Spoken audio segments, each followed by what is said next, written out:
वाहिगुरू जी का खालसा वाहिगुरू जी की फतेह। अज सवेरे काबल के पवित्र गुरुद्वारा साहब विखे कुछ दहशतगर्दां वालों गुरुद्वारा साहब के अंदर वड़ के उत्थे जिन्ने भी साडी संगत के रूप दे विच बैठी सी संगत वो गोलियां दे नाल सारियां नूं शहीद कर दिता। और इस घटना दे नाल सिखां दे जिहड़े हिरदे आ वो सारे बलूंदड़ गए, क्योंकि बहुत दर्दनाक घटना दूजी वारी ये घट गई आ।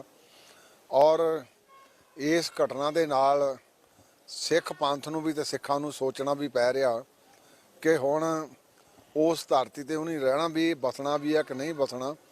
पर गुरु साडे जिहड़े गुरुद्वारा साहिबान आ उस धरती ते सुशोभित रहने आ। ये मैं पिछले दिनी एक श्रोमणी गुरुद्वारा प्रबंधक कमेटी वालों वाफत माइनॉरिटी कमीशन जिहड़ा साडा इंडिया दा लालपुरा साहब उन्होंने मिलिया सी।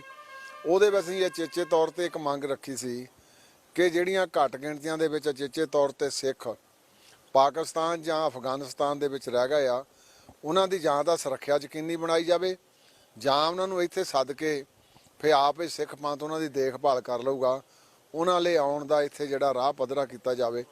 ਪਰ ਮੈਨੂੰ ਅਫਸੋਸ ਆ ਕਿ ਇਹ ਸਾਡੀਆਂ ਮੰਗਾਂ ਤੱਕ ਸੀਮਤ ਰਹਿ ਜਾਂਦੀਆਂ, ਇਹਨਾਂ ਦੇ ਉੱਤੇ ਕੋਈ ਕਾਰਵਾਈ ਨਹੀਂ ਹੁੰਦੀ।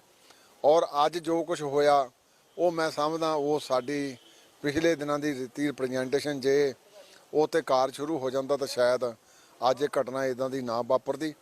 तो मैं मुसलमान भाईचारे नूं भी कहना चाहुंदा कि इहो जिहियां घटना जिहड़ियां उहदे नाल भाईचारक सांझ भी टुटदी आ ते मनुखता दे दर दे उत्ते पवित्र सचखंड श्री दरबार साहब जिहड़े साडे गुरु ग्रंथ साहब सुशोभित आ उन्हां दी हाज़री दे विच इहो जिहियां घटना जिहड़ियां वो करनियां वो मनुखता लई भी ते इन्हां लई भी किसी वेले दर्दनाक साबित होणगियां।